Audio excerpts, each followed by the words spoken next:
Привет, меня зовут Светлана. Сегодня 22 апреля 21 год, и у нас внеочередное включение. Сегодня четверг, и у нас внеплановый отчет получается, потому что дошили до конца канвы, надо перематывать часть нашего винодела, спрячется, подвернется. И хотелось бы его заснять, зафиксировать, вот как он есть, его улыбку, добрый взгляд нежный, ну, любование. Вот, кому интересно, посмотрите. Скажем ему до свидания на время. Теперь мы с ним полностью встретимся по окончанию работы. Значит, за прошедшие 4 дня удалось вышить 5300 крестиков. Общее количество 73 580 крестиков, что составляет 57,5% выполненной работы. Вот так. Ну и что, продолжим экскурс. Виноделие не только. Обещанное пивоварение. Так что устраивайтесь поудобнее, девочки, берите иголочки. Я вас немножко поразвлекаю. Итак, поговорим теперь о другом напитке – пиве. Долгое время приготовление пива являлось уделом монастырей. Первое письменное сообщение об этом принадлежит приору Сан-Галлесского монастыря в Швейцарии. Слово «хмель» впервые появляется в хартии аббатства Сан-Дени в 768 году. В Лотарингии это пиво ввели в обиход бенедиктинцы. Пиво особенно распространилось в северных странах, то есть там, где не рос виноград. Так, по словам Кноуса, пиво было основным напитком английских монахов. Покровителем пивоваров является святой Арнульд, фламандец, родившийся в Помеле в Брабанте и ушедший в мир иной в 1087 году. Сначала он был епископом, а потом аббатом-бенедиктинцем. Так вот, он утверждал, что те, кто пьет пиво, менее подвержены эпидемиям, чем остальные. В этом нет ничего удивительного. В процессе пивоварения в кипящей воде погибают микробы. А благодаря ячменю и хмелю этот напиток насыщен витаминами, декстринами и минеральными солями, очень полезными для человека, для его здоровья. В иконографии упомянутый святой изображается погружающим свой епископский посох в пивоваренный чан. На протяжении веков этот образ привлекал к себе симпатии любителей пива. Орден цистерцианцев был основан в 1098 году, когда монахи из бенедиктинского аббатства в Умалеме, недовольные многочисленными нарушениями монастырского устава со стороны других братьев, покинули его стены и основали новую обитель, монастырь Сито во Франции. Они хотели вернуться к более строгому порядку соблюдения устава святого Бенедикта, который требовал суровой аскезы и каждодневного ручного труда. С самого начала основания ордена цистерцианцы приобретали земли, которые собственноручно обрабатывали и возделывали. В надежде привлечь на своей территории монахов-цистерцианцев, многие представители знати предлагали им необработанные земельные участки, чтобы монахи превратили их в процветающие социально-экономические зоны. Иноки, последовавшие за монахами аббатства Латрап, сегодня известны как трописты. В 1892 году трописты официально отделились от цистерцианцев. Сегодня тропистский орден насчитывает 170 монастырей и обителей по всему миру. Итак, тропистские пивоварни.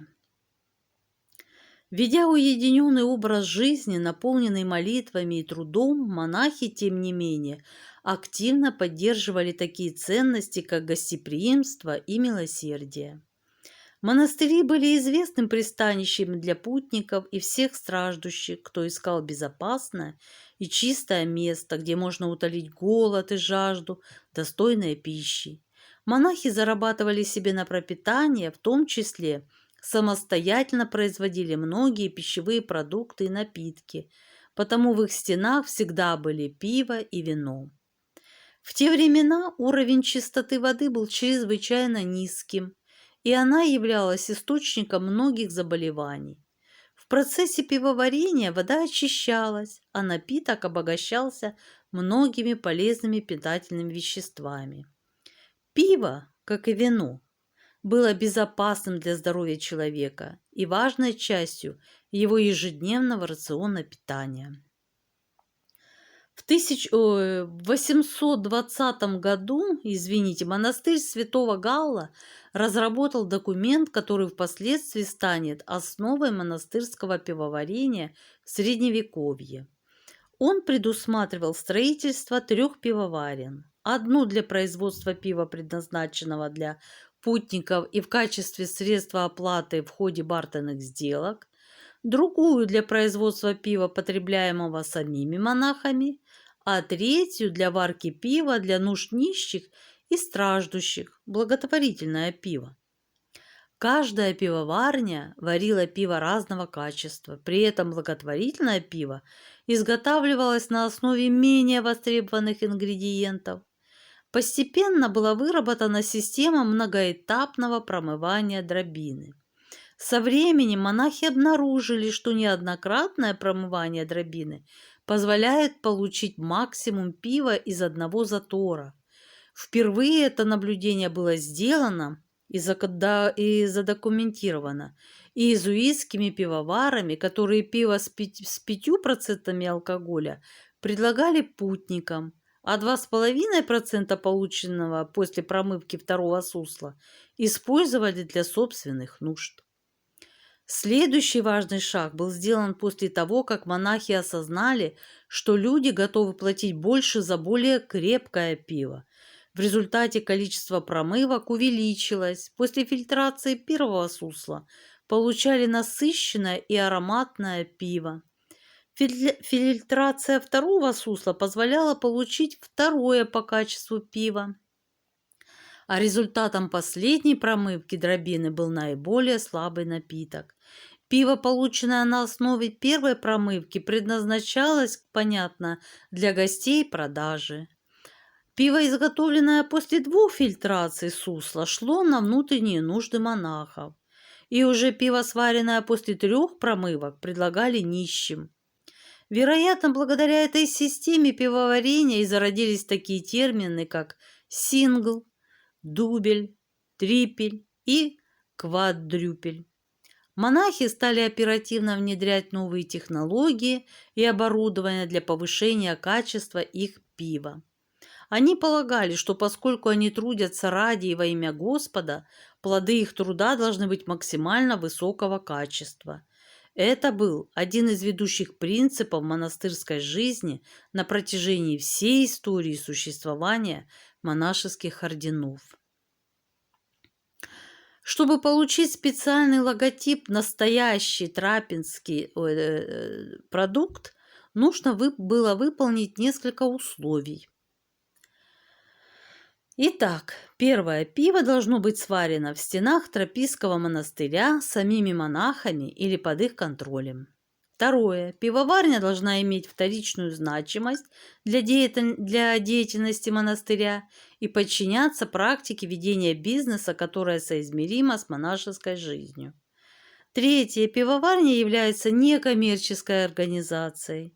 Все вырученные средства должны быть направлены на поддержание жизни монахов и монастыря в целом.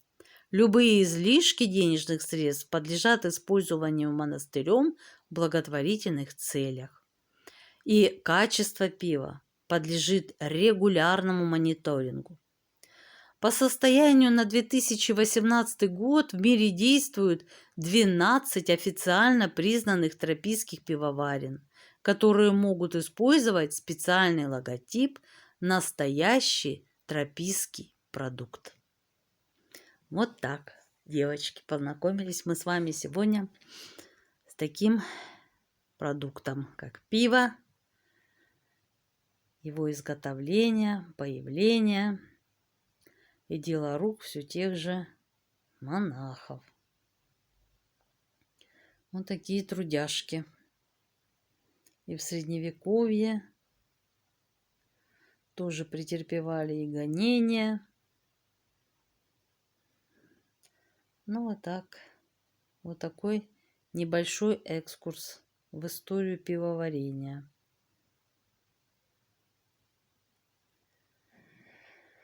Ну все, девочки, на этом буду заканчивать. Сейчас буду перематывать канву.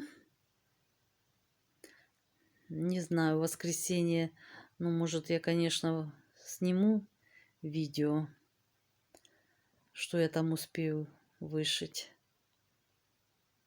Посмотрим. Ну, до встречи в любом случае. Все, всем мира, здоровья, денег, радости. Пока-пока.